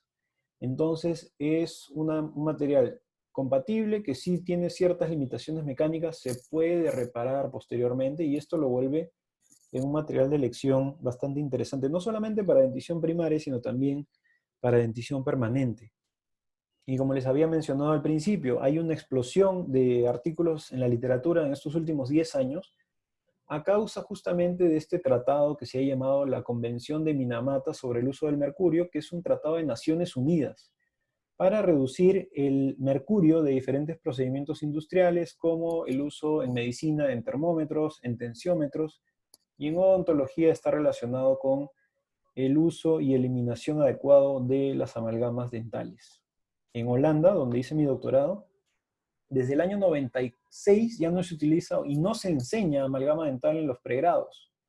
Eso quiere decir que hay unas políticas en pro de este tratado, incluso antes de haberse firmado, porque este tratado se firma en el 2013. Así que se dice que para el año 2025-2030 ya no se verán amalgamas dentales en la odontología. Entonces hay que tener o buscar alternativas que puedan promover la salud y reducir el uso de amalgamas utilizando ionómero de vidrio, por ejemplo, que ha demostrado en estudios de corto plazo o inclusive en estudios de largo plazo de 6 años de acompañamiento, que la sobrevida, siguiendo el protocolo adecuadamente, mezclando bien el material, llevándolo a la cavidad en condiciones ideales, hay 27 estudios que demuestran que el tratamiento restaurador traumático es exactamente igual de válido que una restauración convencional con amalgama dental. Incluso hay reportes como este, realizados por la doctora Fidela, ella es una autoridad en la Universidad de Sao Paulo, en la ciudad de Bauru, en los que hacen tratamiento restaurador traumático en dentición permanente y la han acompañado por 10 años. 10 años con el ionómero aún funcionando. Entonces no se trata de que el ionómero sea un material de segunda categoría, se trata de manejarlo adecuadamente, entrenarnos en su uso correcto para que esto nos dé sobrevidas a largo plazo. Y con esto quisiera llevar a esta diapositiva de conclusiones el hecho de sellar fosas y fisuras, no solamente en riesgo de caries, sino también en lesiones iniciales para prevenir y detener su progresión. La limpieza de una lesión cuando ya está en estado de cavitación tiene que ser selectiva, preservando la dentina y el esmalte que tenga potencial de remineralizar. El tratamiento restaurador traumático es una excelente opción para el tratamiento tanto en dentición decidua, para cualquier tipo de cavidad, y sellado y restauraciones en una sola superficie en dientes permanentes. Es decir, yo apuntaría a tratar cualquier cavidad en dentición decidua, y en dentición permanente las condiciones óptimas son en cavidades autorretentivas o en cavidades de una sola superficie, siendo el ionómero de vidrio de alta viscosidad, con nombre y apellido, el que es una alternativa para reemplazar la amalgama dental bajo procedimientos de mínima invasión y hoy en día que no necesiten el uso de aerosoles, que es la enorme ventaja de implementarlo en esta época post-pandemia, insertando adecuadamente el material y monitoreándolo con frecuencia, no solamente tratando la lesión cavitada, sino recordar que la enfermedad de caries dental es una enfermedad multifactorial, hay que monitorear los otros factores de riesgo de la misma forma. Básicamente nos dicen así por interno, dicen saludos desde la región de Huancavelica, nos dicen consulta referente al uso del PRAT también en pacientes mayores, no niños, como una alternativa a la intervención de los cirujanos dentistas frente al COVID-19. Muchas gracias por la pregunta. Justamente a eso quería apuntar también. En relación al término que se utiliza muchas veces en Ministerio de Salud, se ha utilizado el acrónimo PRAT, lamentablemente de una forma incorrecta, porque OPS lanzó este programa hace algunos años y cambiaron el término a práctica del tratamiento restaurador traumático. Sin embargo, este término no se aplica en la literatura, entonces es mejor volver al término original, que es el que bautizó el doctor Joe Frenke como TRA, y este es el término que ustedes encuentran en las publicaciones, TRA o ART, que es el acrónimo en inglés. Y en relación a la pregunta, sí, justamente en épocas post-COVID ya han salido varios consensos en relación a la remoción selectiva, utilizando solamente instrumentos manuales como una alternativa que reduce o elimina la producción de aerosoles en la consulta. Entonces ahí es una herramienta de riesgo reducido. Solamente asegurarse de que el paciente pues, no tenga reflejo tusígeno, que cuando coloquen el aislamiento relativo no vaya a generar un reflejo de tos que podría comprometer su salud o exponerlos a un aerosol por tos y no por la producción del aerosol odontológico, los bioaerosoles. Excelente, doctor. Doctor, al inicio nos habían preguntado sobre qué opina sobre el uso de pastas remineralizantes a base de caseína para la aplicación en manchas blancas. Muchas gracias por la pregunta. La caseína es un producto que se ha investigado muchísimo en los últimos 5 años en mayor medida, hasta el 2012 que salió la primera publicación del consenso de mínima intervención. Lamentablemente no había suficiente evidencia y hoy en día sí está surgiendo más evidencia en relación al depósito de minerales en toda la lesión de mancha blanca. Entonces sí es una alternativa viable, pero es desafortunadamente muy sensible a la técnica porque depende del usuario. Esto ha demostrado mayor efectividad cuando la caseína se aplica diariamente en la aplicación con el dedo sobre las superficies y lamentablemente depende pues del paciente, ¿no? Que tanto se comprometa con realizar esta aplicación todos los días o interdiario durante un mes. Muchísimas gracias, doctor. Nos preguntan así, ¿es posible utilizar en resinas infiltrantes en niños o cuál sería la edad recomendada? Sí, sobre resinas infiltrantes también hay estudios, no depende de la edad, es en realidad, mientras puedas hacer un aislamiento bien realizado y no tengas riesgo de ingestión. El problema con los infiltrantes es que utilizas un ácido de muy alta concentración, que es el ácido clorhídrico para realizar el condicionamiento previo a la colocación de la resina. Entonces, mientras sea un niño que te tolere el aislamiento absoluto, no hay ningún estudio que te diga lo contrario. Hay muy buenos resultados en detener lesiones interproximales, sobre todo, y en dentición primaria y permanente. Bien, nos preguntan sobre el uso de ionómeros modificados con resinas y mejorarían el tratamiento. Hay algo interesante con los ionómeros modificados por resinas que están en relación a que sí son más resistentes mecánicamente. Entonces, sí serían una alternativa para, por ejemplo, cavidades que tengan múltiples superficies o que vayan a soportar una carga oclusal muy intensa, pero no hay material ideal, ¿no? El hecho de tener una mejor resistencia mecánica hace que por incorporarle resina se le disminuya ese potencial que tiene de adherirse químicamente al sustrato. Entonces la adhesión química no es muy buena, no libera flúor, pero sí es mecánicamente más resistente. Entonces yo lo recomendaría también utilizarlo en cavidades muy amplias y que sean parcialmente superficiales, porque se ha demostrado que cuando hay una cavidad muy profunda, que está muy cerca a pulpa, el ionomo de vidrio modificado con resina podría liberar ciertos monómeros que finalmente puedan generar una toxicidad o una inflamación pulpar. Y es por eso que es la ventaja del uso del ionómero de mezcla convencional. Excelente, doctor. También nos preguntan si recomienda el uso de vaselina sobre la restauración para proteger y o aislar. Sí, lo mencionamos. Parte de la técnica es realizar el paso de la presión digital con la vaselina en gel. Si me permites, voy a regresar a esa diapositiva, que es la presión digital con la vaselina en gel para incorporar el ionómero en la cavidad y luego para que una vez que hayas removido los puntos de contacto prematuros, se aplique una capa adicional como protector superficial. Pero como bien mencionaron, esta se elimina posteriormente de la aplicación, entonces hay que recomendar que además del protector superficial que utilices, siga también las recomendaciones de alimentación. Evitarla por 1 hora y que sea dieta blanda, idealmente las primeras 24 horas. También nos preguntan sobre si recomienda el uso de hipoclorito para eliminar el biofilm. Sí, ya lo respondí, no es necesario utilizar ningún tratamiento químico en la cavidad porque especialmente el hipoclorito va a degradar un poco el enlace que se da entre los carboxilos y el calcio, entonces mejor no utilizar ningún químico. Agua, si quieren hacerlo con clorexidina, si les da más tranquilidad, la clorexidina no ha demostrado ni aportar ni disminuir el efecto del material, mientras la cavidad esté limpia y el material esté bien manejado clínicamente, el resultado es el mismo. Pero hipoclorito no se recomienda. Importantísimo, doctor. Gracias por la aclaración. Nos preguntan, ¿qué nos recomienda como enjuague? ¿Clorexidina o peróxido? Clorexidina si es que necesitan hacerlo, pero como les dije, no hay diferencias clínicas significativas. Excelente, doctor. Heraldo Pedazares y Torres, invitado especial de la Dirección de Salud Bucal del Ministerio de Salud.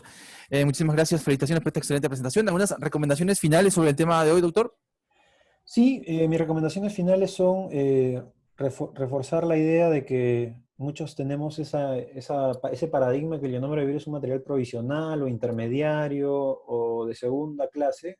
Como les mencioné y como este estudio muy bien lo demuestra, es un material que si lo manejamos bien y se aplica en las condiciones recomendadas, puede durar 10 años sin ningún problema. Entonces, pensarlo como una alternativa tan o más efectiva que otros materiales restauradores. Y nuevamente, restaurar cavidades no es tratar la enfermedad, hay que ir de la mano con la reorientación de hábitos y que esto nos va a ayudar a cambiar ese paradigma que tenemos del manejo de caries dental que lamentablemente no nos ha ayudado a reducir la enorme prevalencia de caries dental que tenemos en el país y en el mundo. Muchísimas gracias y felicitaciones, doctor Eduardo Pedazares y Torres. Lo esperamos en próximas telecapacitaciones. Un gran saludo para usted. Muchísimas gracias, doctor. Muy amable. Recordarles que esta telecapacitación será colgada al canal de YouTube Telesalud Minsa, donde podrán entonces visualizarla en breves instantes. Ya se está subiendo entonces esta exposición. Recordarles e invitarlos para las próximas telecapacitaciones del día de hoy. Continuamos a las 12 del mediodía con el tema Ecografía en COVID-19 a cargo del Hospital Santa Rosa, Ministerio de Salud, diagnóstico y plan de tratamiento en anquiloglosia y diente natal, a cargo del Instituto Nacional Materno Perinatal del Ministerio de Salud, también a las 12 del mediodía. También a las 12, manejo conductual de personas con trastorno de espectro autista en el contexto del aislamiento social por COVID-19, a cargo del Hospital Cayetano Heredia del Ministerio de Salud. A las 12 también puede explicar la genética, la variabilidad de respuesta frente al COVID-19, a cargo del Hospital Nacional Hipólito Unán del Ministerio de Salud. A la 1, indicación del cateterismo terapéutico en cardiopatías congénitas, a cargo del Instituto Nacional de Salud del Niño del Ministerio de Salud. Y a las 5, manejo clínico, sindrómico y tratamiento oportuno del COVID-19 en el primer nivel de atención, a cargo del doctor Eduardo Gotuso Herencia, especialista en medicina interna y en enfermedades infecciosas y tropicales, miembro del Comité de Expertos del Ministerio de Salud. Están todos cordialmente invitados. Muchísimas gracias. Muchas gracias a todos. Que tengan buen día. Hasta luego. Muchísimas gracias, doctor. A todos los esperamos. Muchas gracias.